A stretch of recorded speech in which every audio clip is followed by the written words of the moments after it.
This anime starts off on a battlefield. There are many dead bodies everywhere. The ground shakes as a giant monster moves through the smoke.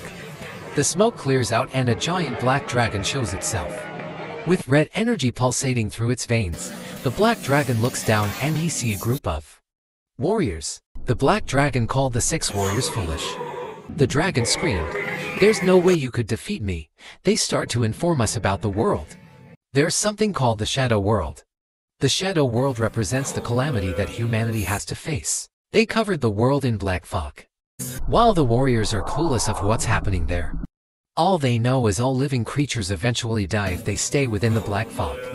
The only way to save their world is to conquer the Shadow World. We shift back to the warriors as one say once they defeat Boromir, their world should be saved. The group prepares for battle. The black dragon charges up and fires a fire blast. The warrior with the shield jumped to the front to take the blast, but his teammate disabled the fire blast before it reached. The black dragon is surprised and confused. The black dragon stands on his feet and charges up for even bigger attack. One of the heroes focus and concentrate on the black dragon. The hero reached out and was able to grab and shatter something within the dragon. All the magical energy the black dragon was accumulating dispersed. The hero yells out all his draconian spells are sealed, giving the other warriors the signal to go. The other warriors rushed in, all running directly to the black dragon. The black dragon screamed, "Don't get in my way," as he swung his giant tail directly at the warriors. The shield hero decided this was his moment. His shield was glowing, and he dashed forward with crazy acceleration, outpacing the other two.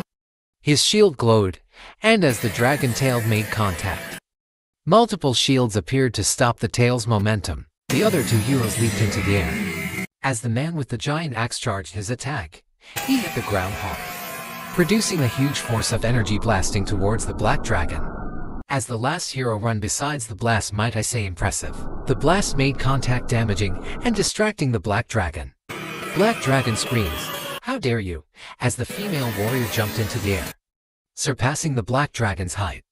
She jumped from stone to stone, acquiring her the best position while she charges her attack. The black dragon tries to fight back and sends off an attack, but it was blocked by our magic user. Then the magic user somehow transferred over the rest of his magic to the female hero. She looks like she was bursting with magical energy when she hit the black dragon with a final slash. An explosion occurred and cleared the skies. As the black dragon can't believe he actually lost, he falls to the ground. The group looked happy they finally completed their long journey. While the sun sets, the man with the shield tells everyone great work. He thinks the world should be saved now. The man with the axe thinks they killed the wrong dragon, while the magic user believes they killed the right dragon, Boromir. The shield hero wonders why they haven't been sent back to their world yet. The hero that was able to seal away the dragon's abilities thinks they should wait a while. The magic user can't help but to think about how the 6 of them survive out of the 150 million that was sent to fight. The hero with the sealing powers start to think of his lost comrades, while someone tries to change the subject about finally defeating Boromir, but that Mitch can't help it. He is truly upset that 99% of the Mitch population is dead. He tries to come up with a plan on what to do next, while the other females say they should pray first. One of the heroes says they should stop arguing, we just saved the world. Raphael is the shield user, the Knight of Light, and the women thanked him for his perfect blocks during the fight. As the lady praised him, he shifted the praise towards Desir. He said that Desir contributed more to the victory that he did, as everyone agreed. The mage started to make a confession. He confessed that he thought Desir would die. He is impressed that he could analyze and seal draconian spells. He wondered, if he is so strong, why didn't anybody else know of him? Everyone else wanted to know as well. Desir answered it was because he was a commoner. The mage is a little bit upset. If he knew he was at the magic tower back then, he would have given him all his support. Maybe they would have a better outcome. Raphael quickly changed the subject and asked what everyone is going to do next. The man with the axe want to take his friends' belongings back to their village and give them a proper burial. The lady wants to go back to the League of the Western Kingdom to build a memorial for everyone who died fighting. The mage would like to prepare for the next Shadow World, or humanity might lose. They ask Azis next, but she doesn't say a word. He asked Desir, is he returning to Hebrian Academy? As he loses himself in deep thought, he remembers his close friends that didn't want to die. He comes back to his senses and says he has to think about it. Out of nowhere, a burst of energy comes from the black dragon. They think the fight isn't over yet as the dragon glows. They see the bright red energy surging through it. The mage is positive they killed the dragon, so everyone is confused.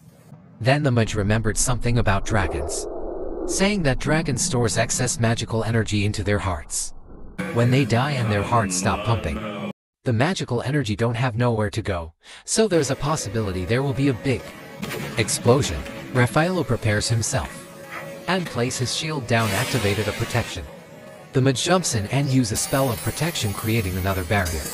An extraordinary amount of magical energy was bursting from the dragon's body. The mage said, even if they was at our best condition, they wouldn't be able to block that attack. Desir tries to cancel the explosion, but since it's a ball of pure magical energy, the mage said it was impossible.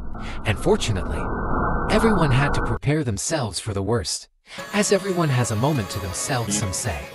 They last words. As the explosion goes off, Desir close his eyes and think of a woman in her final moment. When he opened his eyes, he was at a totally different location. If you like to finish this anime recap, please check out my other page, like and subscribe. I highly appreciate everyone that take the time to watch and subscribe to my channel. Thank you.